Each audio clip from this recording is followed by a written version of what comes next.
And now back to our regularly scheduled programming. Today we're finally going to finish out the Maiden Hunter series with designs for Cinder and Hazel.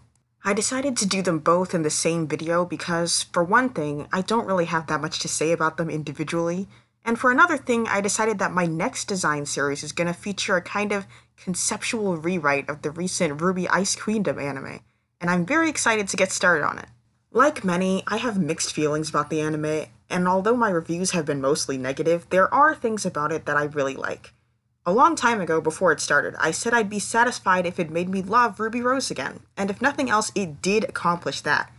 To be honest, it made me love all of Team Ruby again, including my old favorite member, Blake Belladonna. The characterization is the anime's greatest strength, and I think it's the one thing that, in my opinion, places it above the canon series in its current state. The plot and pacing may be a mess, and the animation may get pretty icky at times, but at the end of the day, at least the characters are still cute and lovable.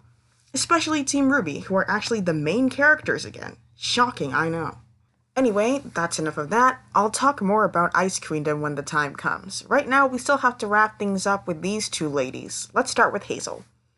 Now, a while back, I wrote a backstory for Hazel and Gretchen as part of my Neverfell project, and there's a link in the description if you want to take a look at that.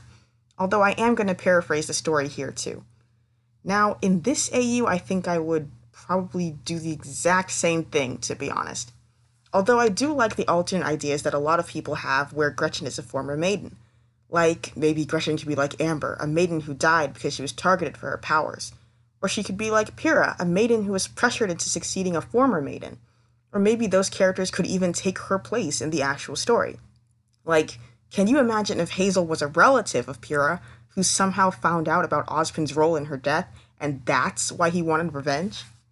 Anyway, I got way off topic there. The point I was going to make about Gretchen having died from being involved in maiden drama is that, although it's a fun concept, it doesn't make Hazel's character any smarter. Especially in this case that I've made up, where she's a maiden hunter, i.e. spending all day, every day, hunting down and murdering girls just like her little sister. You have to do a lot of character development work to make those kinds of nonsensical decisions actually make sense, which Rooster Teeth did not do, of course, and which I do not feel like doing. This is just for fun, so I'm taking the easy road. And now, without any further ado, it's story time. So basically, Gretchen and Hazel live out in the forest somewhere as orphan siblings, and Hazel practically raises Gretchen and feels responsible for her. One day, Gret decides she wants to go to Beacon and become a huntress, and Hazel doesn't like the idea, but grudgingly gives permission in the end. So Gretchen goes off to school and writes letters back to her older sister, talking about how she passed the entrance exam and found a team, and how the headmaster remarks on her silver eyes. Yes, this version of Gretchen has silver eyes, and that's why Ozpin becomes interested in using her for a little experiment. So you know how he gives the Brownwind twins the ability to turn into birds, and it's supposed to be like a big shocking horror in the canon? Well, this is basically that, but more appropriately horrifying. Oz gives Gretchen the ability to turn into any animal, to create a sort of ultimate super spy. But poor little Gret can't handle all that power and ends up losing control, transforming into a semi-sentient chimera beast, murdering her teammates and escaping the school. Through more of Gretchen's letters, and after her own investigation, during which Ozpin lies right to her face, Hazel eventually pieces together what happened and swears revenge. And who better to swoop in and take advantage of her anger than the big bad witch Salem herself? So what do I like about this backstory? For one thing, it gives Hazel a reason to hate Ozpin that actually makes sense, and is too personal to make Hazel look like an idiot for joining Salem. It's not the Huntsman Academy system she has a problem with, it's Ozpin himself.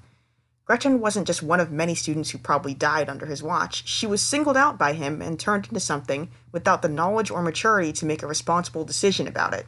And when that decision backfired, Oz didn't own up to it or apologize. He covered it up and left Gretchen to die alone.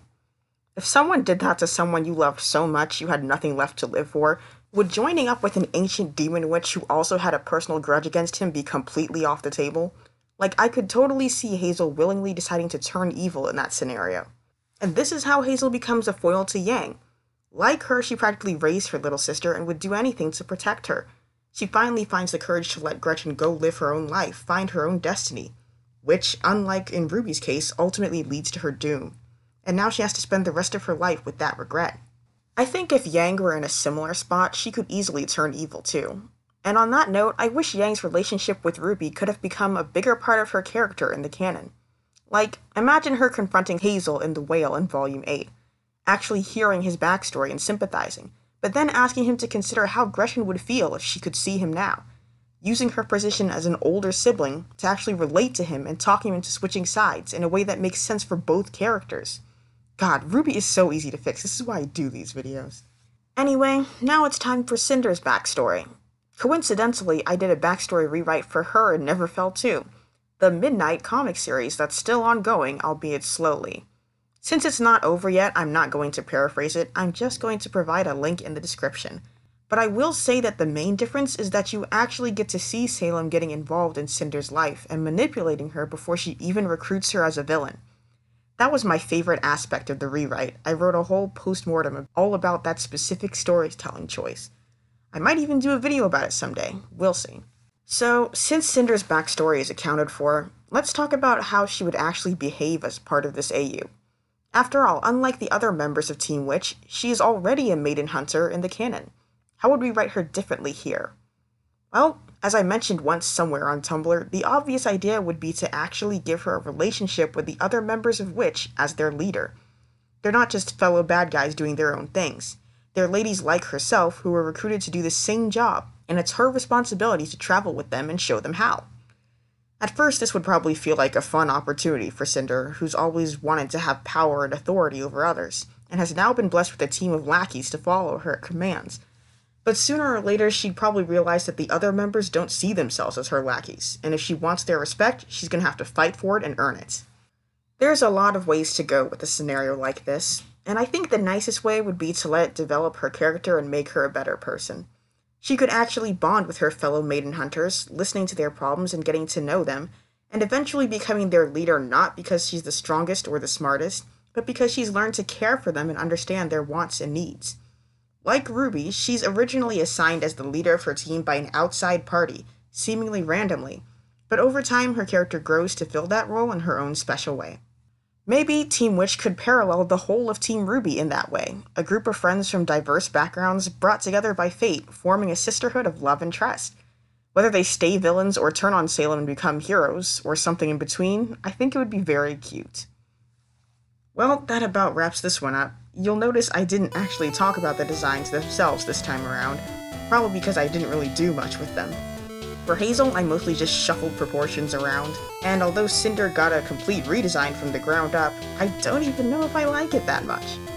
My thought process was basically just, how would I design Cinder if she were my OC, and I kinda threw something together based on that. A weak end to the design series, I know. But next time we'll have a lot more fun with the Ice Queendom AU, just you wait. Anyway, thank you for watching, like, subscribe, whatever, and check out my Coffee page gallery to see the finished pictures in these videos. Till next time!